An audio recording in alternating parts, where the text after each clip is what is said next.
6. Muito se ouve sobre ações que se utilizam bombas improvisadas. Nos casos que envolvem caixas eletrônicos, geralmente as bombas são feitas com dinamite, TNT, trinitrotolueno. Mas nos atentados terroristas, geralmente são utilizados explosivos plásticos, que não liberam odores. Cães farejadores detectam TNT em razão da presença de resíduos de DNT, dinitrotolueno, uma impureza do TNT, que tem origem na nitração incompleta do tolueno. Se os cães conseguem farejar com mais facilidade o DNT, isso significa que, em uma mesma temperatura, esse composto deve ser. Vamos pensar aqui. Se ele consegue farejar o DNT mais do que o TNT, quer dizer que o DNT ele é mais volátil que o TNT. Beleza. Ele é mais volátil que o TNT e, portanto, tem uma maior pressão de vapor. Lembra lá do que a gente viu lá na frente? Quanto mais volátil for a minha substância, maior pressão de vapor ela vai ter. Vamos ver lá. Aqui, quanto mais volátil for o líquido, maior a pressão máxima de vapor, tá? Então, o que a gente tem que ver? Bom, se uma substância, ele consegue farejar mais uma substância do que a outra, é porque aquela substância que ele está farejando, ela está se tornando o quê? Mais volátil, né? Ela está saindo do estado líquido para o estado gasoso. Então, se ela está sendo mais volátil, ela tem uma pressão de vapor máxima, né? A pressão máxima de vapor vai ser mais alta, tá? Por isso que vai ser a letra D. Questão 7. Uma forma de gelar bebidas, mesma coisa, gente, é igualzinho a outra questão, tá? Também é adicionado, né, gelo e água nessa mistura, sal grosso ou álcool. A mistura assim produzida é denominada mistura refrigerante, pois atinge temperatura abaixo de 0 graus Celsius, né? E proporciona um excelente meio de gelar as latas e garrafas colocadas dentro dele. Então, a mistura sal grosso e álcool, tá? Sobre esse processo, afirma-se: uma mistura de gelo, água e açúcar pode ser usada como mistura refrigerante. Sim, pode ser usada, porque aí a gente vai ter moléculas que formam açúcar, né? Influenciando, tá?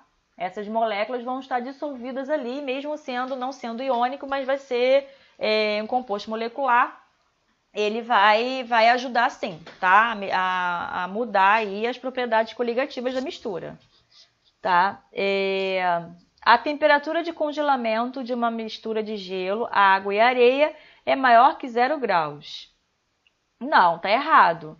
Porque a temperatura de congelamento de uma mistura, nesse tipo de mistura aqui, em equilíbrio térmico, é cerca de 0 graus. Porque a presença da areia, ela não vai interferir. Ela não vai se dissolver ali naquela solução, né? A areia ela vai só ter uma mistura heterogênea. Ela não vai participar, né, a areia, né, as partículas da areia não vão participar dessa solução. Então, não vai interferir, tá? Ela não vai alterar a temperatura de fusão do gelo, que é de 0 graus, tá? Uma mistura de gelo, água e álcool tem 2 fases e 3 componentes. Bom, vocês acham que está certo ou está errada? Uma mistura de gelo, água e álcool. A gente vai ter o quê? A água e o álcool líquidos, certo?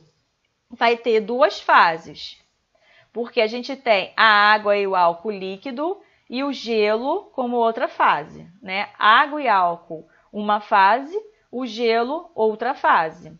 Só que a gente tem 3 componentes. A gente vai ter a água e o gelo, um componente, e o álcool, outro componente. A gente, na verdade, vai ter 2 componentes. Então, tá errada, é porque vai ser 2 fases e 2 componentes, tá? Água e álcool. Letra D. A adição de sal grosso ao gelo com água proporciona temperaturas mais baixas do que a adição de sal fino na mesma quantidade? Não.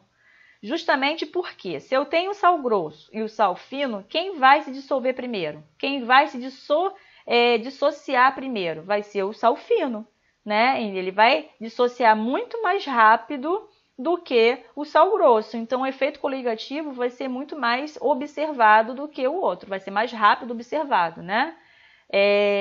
Então, está errada essa letra D.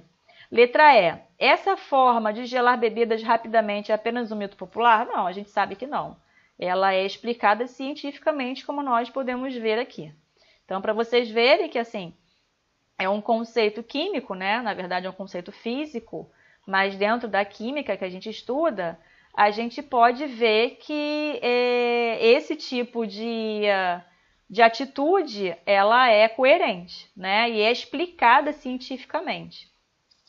Vamos para a próxima.